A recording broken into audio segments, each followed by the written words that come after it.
Pada tahun 2025, badai matahari diperkirakan akan mencapai puncaknya dalam siklus matahari saat ini, yang dikenal sebagai siklus matahari 25. Badai matahari terjadi ketika matahari memancarkan ledakan besar partikel bermuatan dan radiasi elektromagnetik ke ruang angkasa.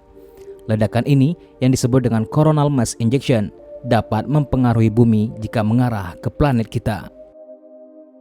Siklus matahari 25 yang dimulai pada Desember 2019 diperkirakan akan mencapai puncaknya pada tahun 2025 mendatang. Aktivitas matahari akan meningkat dengan jumlah dan intensitas badai matahari yang lebih besar. Ini bisa membawa resiko signifikan bagi infrastruktur modern, terutama yang bergantung pada elektronik dan komunikasi satelit. Badai matahari dapat menyebabkan gangguan pada jaringan listrik, sistem komunikasi satelit, dan jaringan internet global. Misalnya, badai matahari besar seperti peristiwa Carrington pada tahun 1859 menyebabkan gangguan besar pada sistem telegraf di Eropa dan Amerika Utara. Jika badai serupa terjadi hari ini, dampaknya bisa jauh lebih luas, berpotensi menyebabkan pemadaman listrik yang meluas dan kerusakan pada satelit serta infrastruktur internet.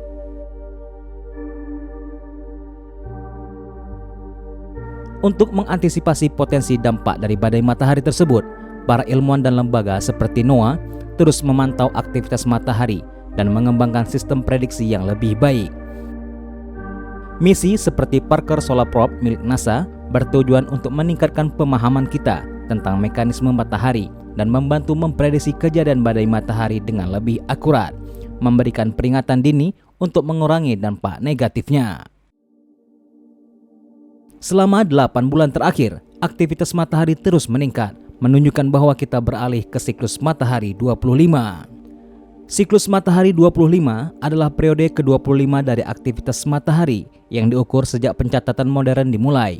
Setiap siklus matahari berlangsung sekitar 11 tahun, ditandai dengan perubahan jumlah dan intensitas bintik matahari, serta aktivitas lainnya seperti badai matahari dan semburan massa koronal. Siklus ini diperkirakan akan mencapai puncaknya pada tahun 2025 dengan 115 bintik matahari. Sekedar informasi, badai matahari merupakan lonjakan pelepasan energi yang terjadi melalui titik-titik tertentu yang dipicu karena terjadinya gangguan magnetik seiring tidak seragamnya kecepatan rotasi bagian permukaan matahari dan interior matahari. Ketidakseragaman kecepatan rotasi tersebut membuat garis gaya magnetik matahari dapat saling berbelit dan membentuk busur yang menjulur keluar. Busur-busur tersebut pada akhirnya memerangkap plasma matahari yang suatu saat akan putus dan menghasilkan badai matahari. Beruntungnya, fenomena badai matahari di Indonesia tidak sebesar daerah yang berada di lintang tinggi seperti di sekitaran kutub bumi. Hal ini dikarenakan letak Indonesia yang berada di jalur khatulistiwa. Meski demikian, tidak berarti Indonesia bebas dari dampak badai matahari. Cuaca antariksa akan banyak berdampak pada gangguan sinyal radio frekuensi tinggi dan navigasi berbasis satelit.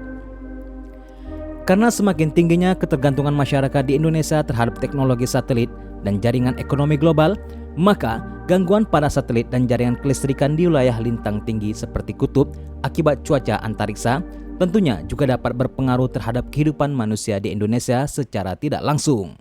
Bayangkan jika internet mati di seluruh dunia, dampaknya akan sangat luas dan mempengaruhi hampir setiap aspek kehidupan modern. Bayangkan jika seluruh komunikasi individu dan bisnis terputus, transaksi keuangan dan e-commerce juga terhenti, sistem manajemen lalu lintas, udara, kereta api, dan logistik yang bergantung pada internet akan mengalami gangguan besar. Jaringan listrik dan distribusi energi yang menggunakan sistem kendali berbasis internet bisa mengalami gangguan. Kesehatan, keamanan, dan jaringan media sosial juga berhenti beroperasi ketika badai matahari benar-benar terjadi dan mengganggu jaringan internet.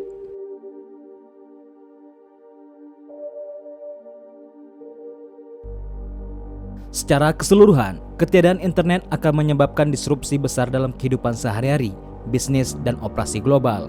Kembali ke metode komunikasi dan operasi non-digital mungkin diperlukan, tetapi ini akan memakan waktu dan sumber daya yang sangat besar. Ilmuwan memperkirakan ketika nanti matahari melampaui usia 10 miliar tahun, maka matahari akan menjadi bintang berwarna merah dan ukurannya juga membengkak. Bahkan cahayanya akan lebih terang 2000 kali dibandingkan sekarang. Anehnya, matahari justru akan menjadi lebih dingin atau tidak panas. Ini sesuai yang disampaikan dalam Al-Quran, bahwa sampai pada waktu tertentu, matahari akan berakhir, redup atau padam. Selain itu, dalam ilmu sains juga menjelaskan bahwa benda-benda di alam semesta terbentuk akibat terjadinya peristiwa Big Bang atau ledakan besar. Pada masanya, maka benda-benda ini juga akan hancur karena terjadi ledakan besar akibat kekuatan energi yang melampaui batas. Matahari disebutkan sebanyak 32 kali dalam Al-Quran. Salah satunya dalam surah Al-An'am ayat 96 mengenai matahari sebagai perhitungan. Dia menyingsingkan pagi dan menjadikan malam untuk beristirahat, dan menjadikan matahari dan bulan untuk perhitungan. Itulah ketentuan Allah yang Maha Perkasa, Maha Mengetahui. Badai matahari yang mungkin terjadi bisa menjadi salah satu pertanda akan kebesaran Allah Subhanahu wa Ta'ala. Hanya Allah yang Maha berkehendak dan dapat memerintahkan matahari dan bulan sesuai dengan kehendaknya. Allah Subhanahu wa Ta'ala berfirman dalam surah Al-A'raf ayat 54. Ingatlah, menciptakan dan memerintah hanyalah hak Allah, Maha Suci Allah, Tuhan semesta alam. Oleh karena itu, apapun yang nantinya akan terjadi kepada matahari, itu semua sudah menjadi ketetapan Allah Subhanahu wa Ta'ala. Kita hanya bisa bertawakal memohon perlindungan kepada Allah dari segala bala bencana yang akan terjadi. Silahkan tinggalkan tanggapan Anda di kolom komentar dan nantikan video-video kami selanjutnya.